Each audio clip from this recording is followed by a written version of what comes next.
welcome to this week's edition of the Pete Mezzetti Show. I'm Pete Mezzetti. We are on location at Luigi's Restaurant in Old Saybrook. We want to thank Lenny and the staff at Luigi's for opening their business to us and making us feel so welcome. You said you've been with the organization 20 years. Yeah, so before that, I was the mayor of West Haven, an environmentalist, somebody that really cared about climate warming and recycling, reuse, repurpose. So it's kind of been in my DNA. Okay. And it's kind of what I went to school for. I went to the University of New Haven. Whenever I had to write a paper, it would always be about something, an environmental spin on something, usually landfills, trash to energy plants, and all these other things, wastewater. Oh, fun. Yeah. But now, being the president of Goodwill gives me the opportunity to kind of like do it every day and really get engaged in it with, recycle, repurpose, reusing.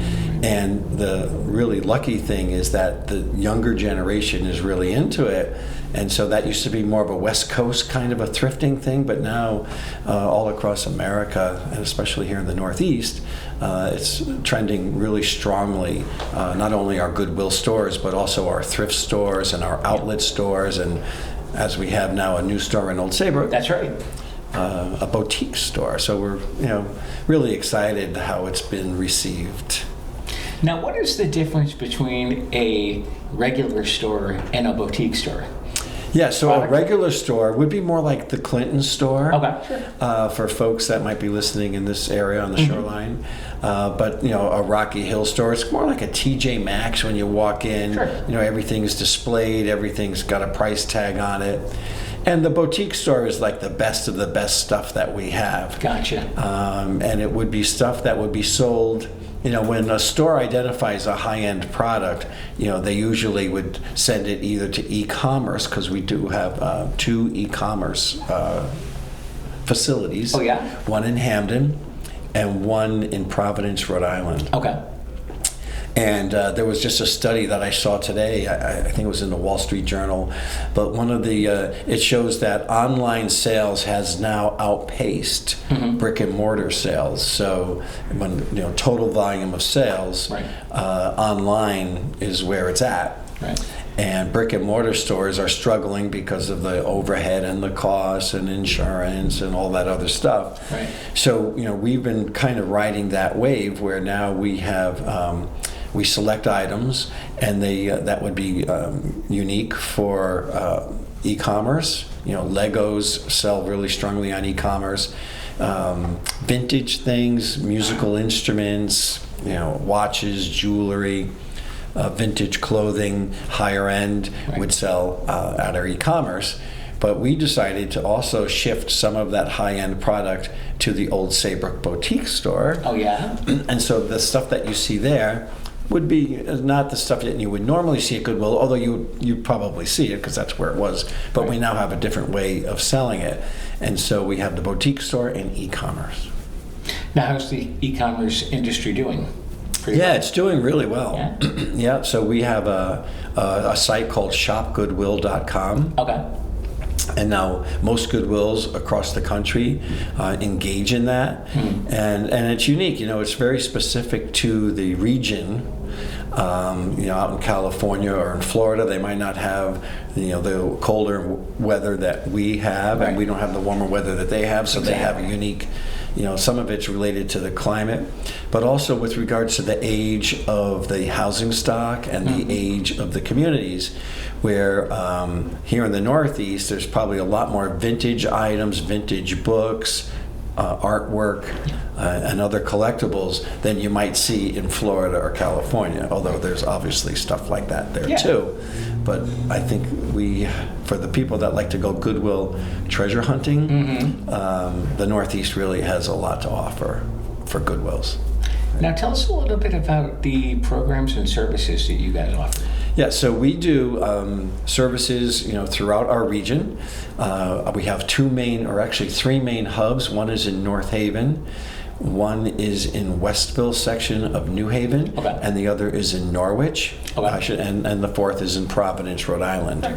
So we help people that have barriers to work. We help them to find work, is the most general way I could put it. Okay. If somebody has a barrier to work or an obstacle to getting a job, whether it is a developmental disability, whether it's a physical disability, whether it's a first-generation American, whether it's somebody that has a record and was incarcerated, they have barriers to work, and we like to help them to find work, and so that's what we do. And we do it through job training, interviews, Dress for Success, and we are also a big venue for hiring.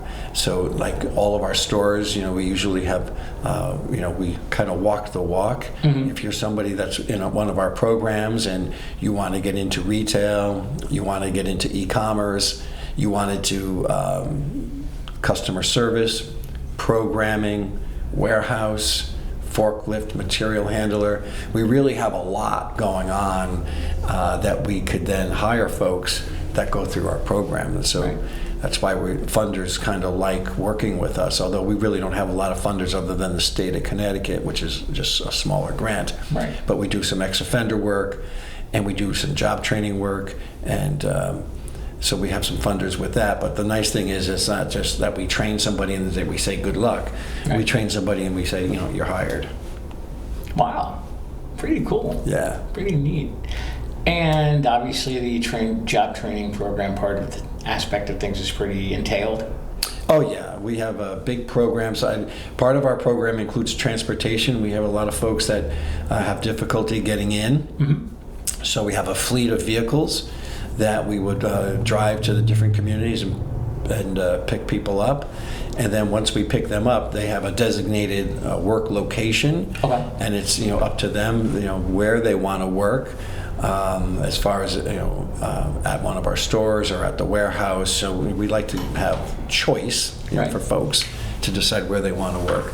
But transportation's a big part of it, and then there's a job coach. So if you're in a group employment setting, there's a job coach that then would work with people, and we work with two agencies, Department of Mental Health and Addiction and Department of Developmental Services. And so they'll make referrals to us, Right. and then the folks would then be picked up, have a job coach, be in a safe environment, go to a job site, stay with that job coach and with a team, and at the end of the day, which is usually around 3 o'clock around this time, back to the center, and then in another van that would take them home, or they might get picked up by the group home or by their family.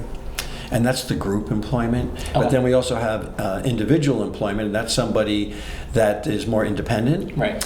And they'll have a job coach, but the job coach will be with them when they start their day, check in on them, make sure they're having a good day, and be with them at the end of the day. But it's not one-on-one direct supervision throughout their experience of work. Right. It's more just monitoring, make sure everything is going well.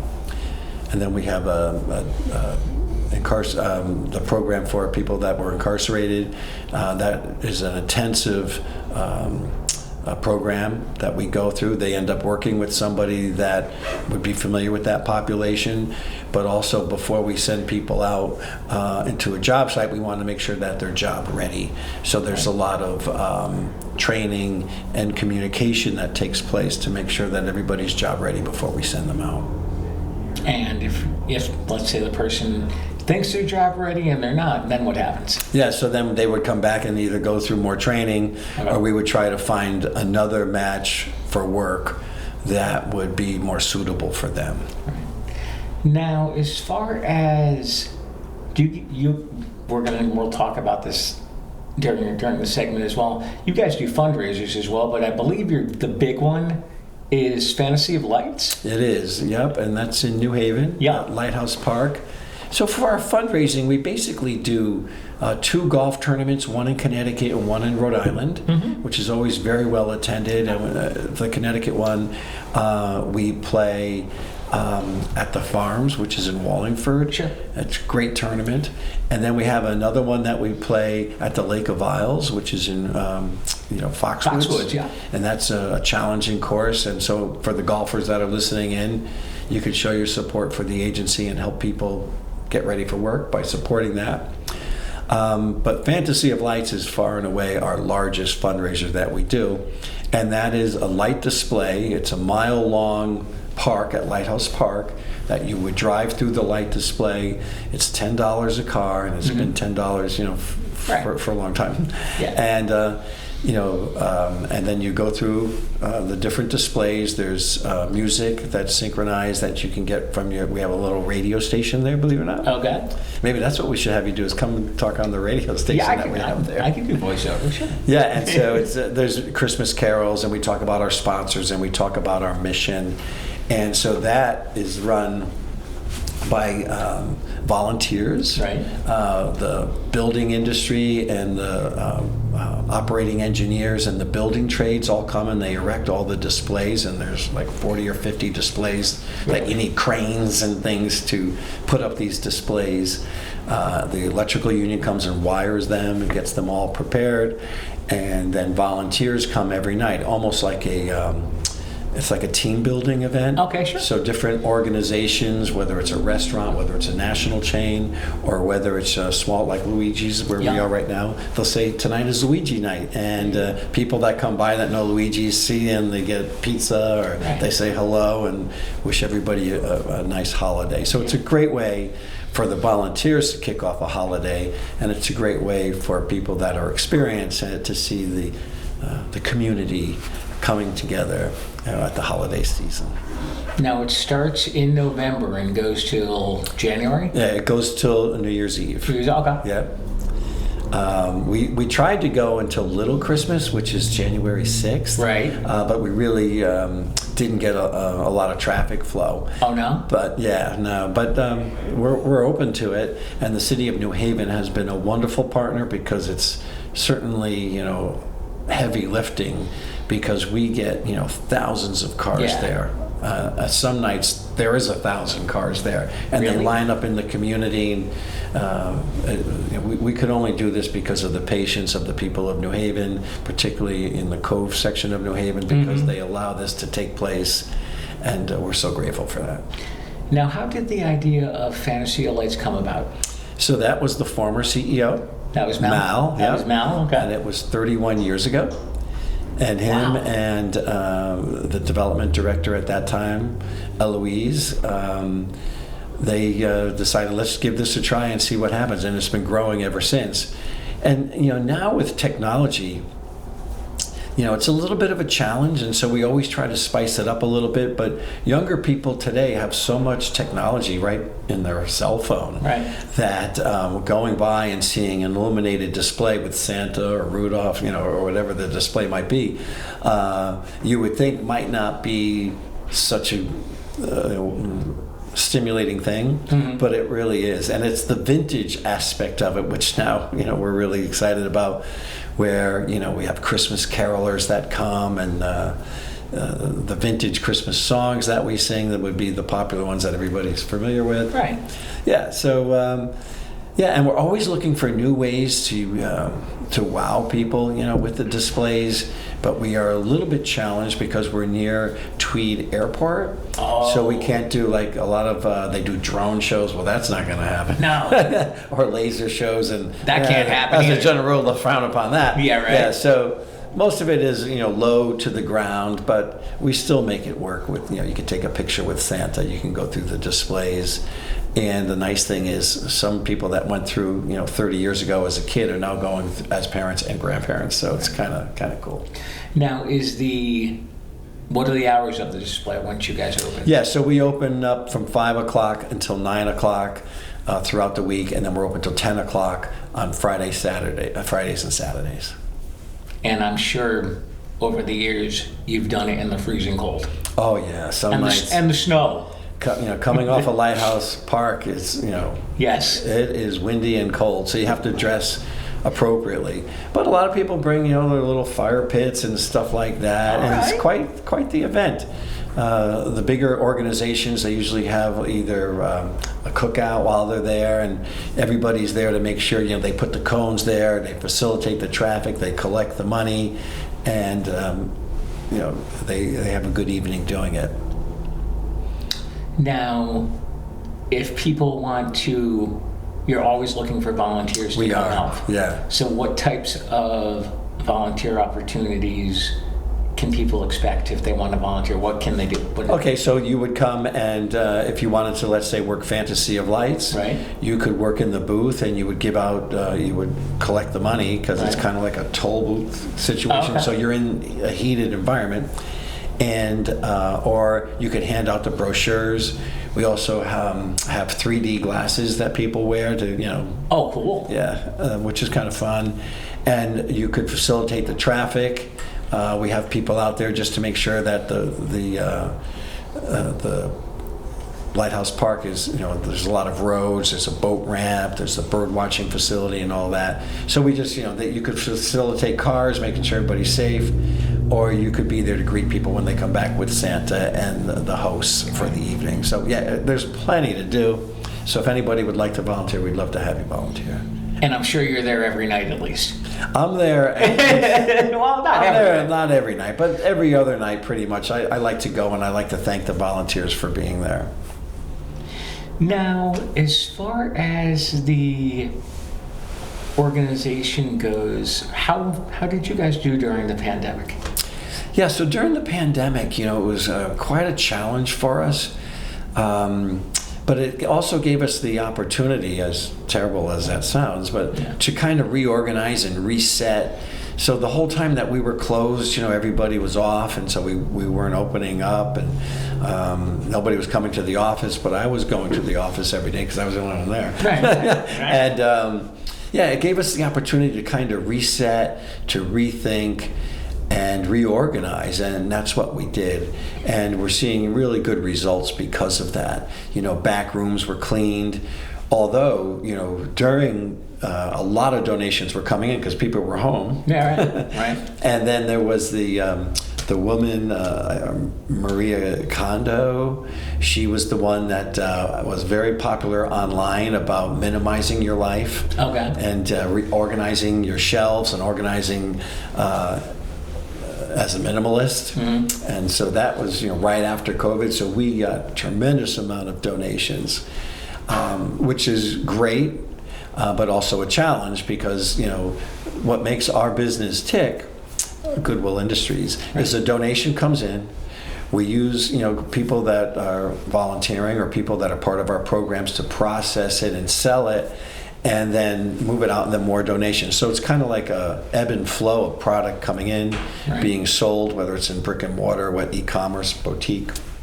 But when we weren't selling anything and stuff was coming in, now all of a sudden, we're tapping the brakes and saying, where are we going to keep all this Where's stuff? it all going to go? Yeah. So at that time, we had 200 tractor trailers just full of product, and it took us a while to. Oh my God. Because we look at everything as having value. We throw very little out. So if something doesn't sell in the store, it goes to the outlet with greatly reduced price. If it still doesn't sell there, textiles will be used for, we sell textiles to like brokers that look for, the Led Zeppelin t-shirt or Army outfits or anything, that would be leather, denim. So we have buyers for all of that. So nothing really goes to waste. The only thing that's been a real challenge for us to dispose of has been glass. Really? Glass like this. Like this. We'll put it up and we'll sell it, 25 cents, 50 cents, whatever we can get for the glass.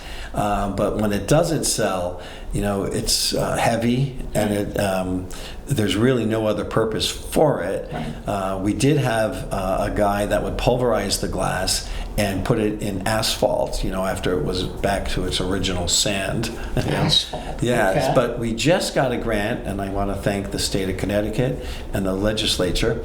We just got a grant for about $140,000 to buy a glass pulverizer, which then takes this glass and puts it like a rock tumbler. And just kind of, and then we can decide how big we want the glass to be. It's almost like glass you'd find at the beach or whatever. Right. But we turn it into like little marbles, or it could be used for like fish tanks. It could be used for decorative on your property. Or if we made it really granular, it could be sold to concrete manufacturing. And so we're putting all our feelers out for that because we want to be good stewards of what the donations are. they might not have value in the store, but they do have value when they're reused and repurposed. Right. Wow, that's fair. Yeah, kind of excited about that. Now, did you get the piece of equipment yet, or no? No, it's on order. Okay. And it's coming from upstate New York. We should probably have it within the next 3 or 4 months. Oh, okay. Yeah. And that's going to be at your facility? It'll be at our Hamden facility, yeah. where the warehouse is, where all the glass, after it has nowhere to go, is. Okay. Yeah, and we'll pulverize it and reuse and repurpose it to the best of our ability. Now, how did you guys come about with the idea of the store here in Old Saybrook? Well, we have a store in Clinton, Yeah. and we have a store in Groton. And this Somewhere in the middle. Yeah, we wanted somewhere in the middle because the Clinton store and the Groton store are our 2 largest stores. Really? So we wanted someplace in the middle, to make sure that people that are donating didn't have to drive too far, or the people that wanted to shop didn't have to go too far. So we reached out to Old Saybrook, because between the Boston Post Road here and the communities, and Fenwick has the highest per capita income pretty much in Connecticut, Greenwich, and then I think it's Fenwick, or maybe Fenwick and then it's Greenwich. Okay. So we knew that the donations would be high quality. We knew that great community here, and so we were looking to put just a donation center here, right, where people could donate, and then those goods would be brought to the other stores.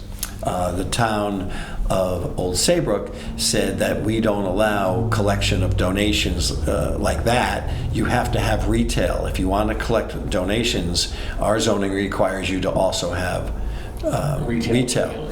And so we said, okay, well, let's try that. And it turned out to be a wonderful experience, because the boutique store is one of our busiest little stores. Oh, is it? Yeah, it does really, really well. It's unique.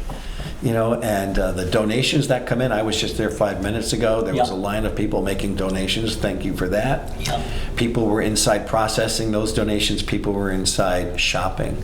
And then as things would go, there was a couple of store right next to us on the left-hand side of our store. Yep. And they were moving out, and so we said we would take the rest of the space. And so just recently, we kind of broke through now to the other store. So now the store is twice the size, which then gives us the opportunity to have a bigger women's department, a bigger men's department, and sporting goods, Really? Things that you would, surfboards or whatever, golf clubs. So it really worked out good, and we're kind of using it as a model for other areas that we can't do a big store, but there's really good donations, and we want to keep those donations within the community that they come from. And so that's why we opened up the boutique store, and it's doing great. Now, what are the hours of your stores? Yeah, so that store would open up at 8 and close at 7. Okay. Yeah. Yep. And how about the Clinton store? The Clinton store would be the same. Same thing? Yep. Okay. But there is a way to make donations if you're there earlier. There's like a bin and some other stuff that, if you're working and you just want to stop by and drop off the donations, you could always do that. You're good to go. And of course, are there, obviously during the different seasons, your inventory changes? So, yeah, and we do. And we, like right now it's fall and winter. Right. So we're putting out sweaters, heavier jackets, bigger boots. But we also have summer activities too, And so, it's been, our experience here has been fantastic. And as far as what do you guys see for the next upcoming months for your stores and the organization? Yeah, so what we're looking at is more expansion into Rhode Island, because Rhode Island is our territory. Right.